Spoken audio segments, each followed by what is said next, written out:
Good morning everyone and welcome to the 120th. Today I'm going to show you a few new cameras that I've got. Not new cameras, old cameras, but they're new to me. I got a box from a company called Camera Rescue in Finland. I'll put a link down below. They have sold off a load of what they're calling outlet boxes, and these outlet boxes are kind of bargain bucket, you know, potluck. You don't know what you're going to get. Oh, you got a vague idea. They show you what's in the boxes, but they don't give you any description, and they don't guarantee anything, and they say that it might work, it might not, so good luck. And they put a price on it. I think it's between like 30 and 50 euros, and I think I paid 40 euros for this box. And it's got 4 cameras in it, and I don't think I've done too bad actually. Let's start with this one because I can see it. This is a Braun Imperial box camera, as you see. It takes 120 film. It has no winding knob, and this thing was actually rattling around inside the box when it first arrived. So other than that though, I mean it's filthy obviously, which is fine. You can give it a clean. The shutter works. The slightly basic aperture system works. So who knows? I think I'm going to put it aside for now. I will eventually come to it and give it a test and run a roll of film through it and see what the film looks like. I don't have high hopes. It may produce decent images, I don't know. But I think more likely it's just because it's got quite a few dings and a few dents and a few kind of you know, it's clearly been well loved and well travelled. So whether or not that's going to get any decent pictures, I also will need to find some means of winding. So I'll need to find something that I can screw into there. So next one out of the box was, well, let's look at this one because it's close to hand. I've actually already given this a clean. It's a MAMIYA 528AL. It took me literally like half an hour to work out how to get into it. It looks like it should hinge on one of the sides, but this is a 35mm camera. It's got no battery in it, so the light meter won't work, but that's fine. I don't think I really want it for the light meter anyway. So this was, I think, introduced in 1975. Done a little bit of research. So it's kind of similar sort of era to my Canon AE1, although the Canon looks like it's a fair bit more advanced. This has got a pretty basic light meter in it. But it looks like it works. So that will be fun. I'm going to put a roll of 35mm. Like I said, I've given it a clean. I opened it up, gave it a good thorough clean. So one would expect that to start producing some relatively decent images. So that'll probably be the first one I try. So that's MAMIYA 528AL. Next one out of the box is the big disappointment. This is a FOCAFLEX, which is a nice looking camera if you ask me. Long story short, so we've got a functioning iris, and it looks like most things, the wind on function works, but there are 2 big problems with this camera. One is it's missing a focusing ring. So there should be 3 rings here. There should be an aperture ring, a shutter speed ring, so you can see that little red dot progressing around there, and then on the front here there should be a 3rd ring, which should be here, as far as I can tell anyway from my research online, which would enable you to focus. Now that's missing. The focusing ring is one problem with it. The other problem that we've got is that there is a cover over the viewfinder. Now it is a single lens reflex, so the viewfinder doesn't come out here. It comes out. You see through the lens. from looking a little bit online, there's not much online, but from what I can see, that should close up when you fire, but when you then wind on, it should open, and it should then remain open until you fire the shutter again. But it's not clearing.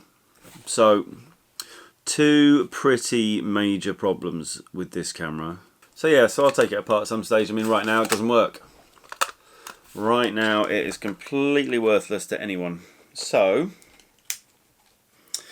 at some stage I will get the screwdrivers out and take it to pieces and either kill it for good or bring it back to life, one of the two. All or nothing. So you'll see that, I'll do a video on that when that happens, but it's not going to be anytime soon because I've got enough to play with in this box. And then there's this one. This is a EURA FERRANIA. EURA FERRANIA. Never heard of it. So on this, what I can see is there's an 8 and a 12 here. Here we've got a focusing ring with a little marker, takes you around the top. This on the side here is a switchable aperture. So your aperture options for this camera are, you see on the side here, f8 or f12. Here we go, f8, f12. That's f8, that's f12.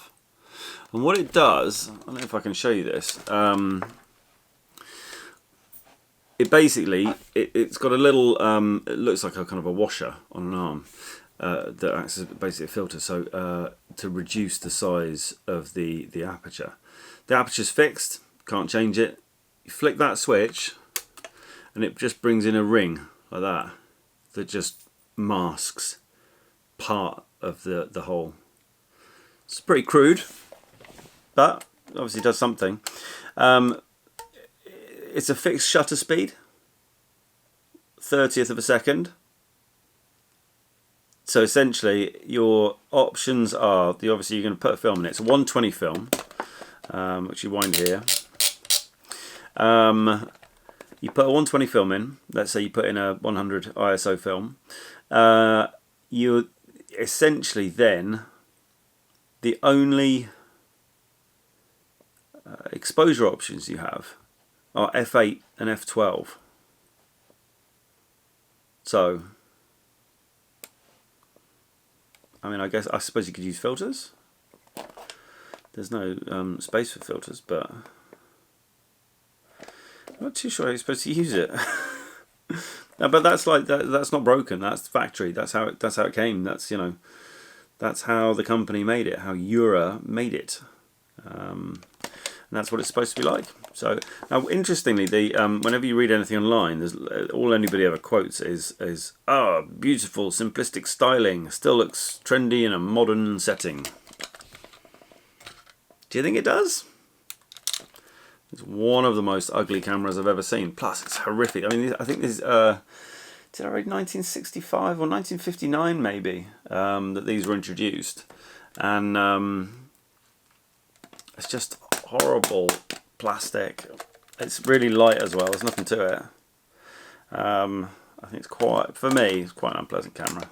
But yeah, I mean, I'd like to give it a go, mainly because it seems like a challenge to have no settings available to you. There's nothing automatic. It's not like it's automatically changing the shutter speed or automatically changing the... It's all manual. It's just that, like, 1/30th, f8 or f12, they are your choices. Deal with it. So that's going to be one where you really need to pick the right film for the right day. So yeah, a EURA FERRANIA. Ugly. And that's it. So that's the 4 cameras. 4 cameras. Oh, now I'll tell you what I want to show you. I wonder where it is. Because it was brilliant on Friday. This box arrived, and my wife obviously went, "What are you doing? Where's all this going to go?" And I said, "Oh, it didn't cost anything. It's all right. It was only €40. It's amazing. Oh, what bargain!" and you open it up, and let me go and grab it. And inside the box is this. First of all, there's that. Tampere, I believe, is where this shop is. Where is it? There. Tampere. God knows how you pronounce it. But then this on the other side. I love to rescue cameras, but this time I only got this bag. At least that is what I told my spouse, which I love, and my wife loved as well. And that put a smile on her face. So she saw the box and did a usual thing of, what now? What's this junk? And then I gave her that, and she was quite happy. That is some sharp thinking by Camera Rescue. They give you the